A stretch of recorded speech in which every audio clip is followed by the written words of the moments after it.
It hurts. Hurts. I could feel Savathun behind my eyes when she reached into my mind. What do you think these Hive feel when we reach into theirs?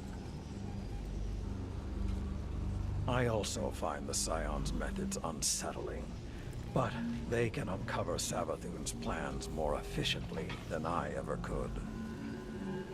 Better to just put them out of their misery.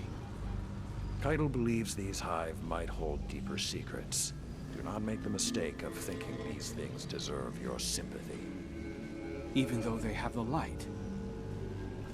Maybe you were the wrong person to put on this assignment. They may be our enemies, but this feels like a new low for the Vanguard. For Zavala. Watch your mouth. You New Light see Zavala as some toothless diplomat, but you wouldn't believe what he's sacrificed to become the man he is. Someone who will make the hard choice, and make sure his people understand why. Then I can't wait to hear the speech about all this. You want a speech? Today the Vanguard did what had to be done. Mercy prevailed.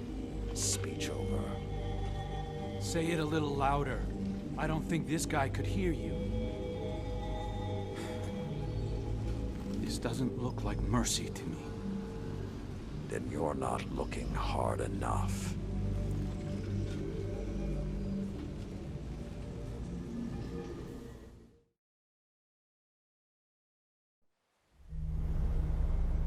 Long ago, even before there was a last city, I was deep on patrol in the old forest when a local villager sought me out. They asked me to catch a thief. I told them the Iron Lords were no mercenaries, but I saw their pride as well as their poverty. When they offered me a loaf of black bread instead of coin, I agreed. Just before sunrise, I caught my thief. A young girl, stealing what she could carry. Food when she could find it, coin when she couldn't, weapons to protect what she had taken. There was no fear in her eyes. She said the bandits in the forest ordered her to steal in exchange for protection. The penalty for theft in those times was death. Instead, I pulled the crest from around my neck and pressed it into her hands. I told her the wolves would protect her.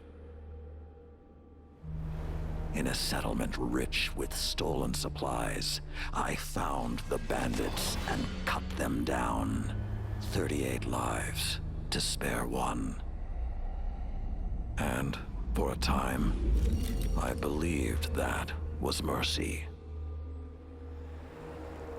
Many winters passed before I found myself back in that part of the old forest.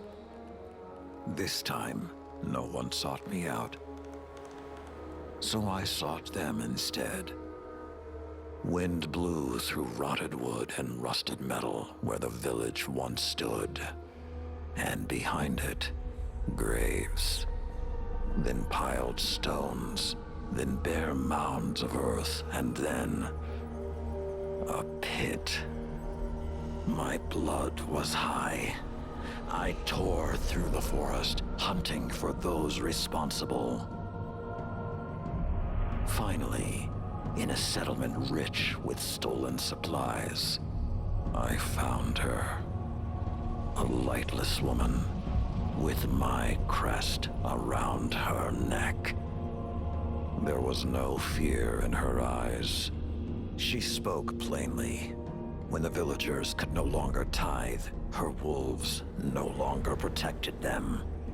She bled them dry, and when they had no more to give, she sent in her men, unleashed her wolves.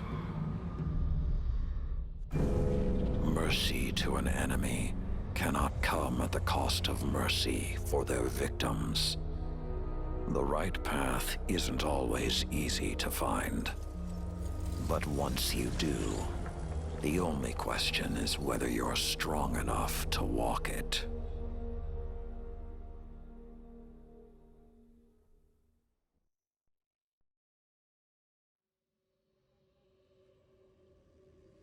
Consider that the next time you feel pity for our enemies.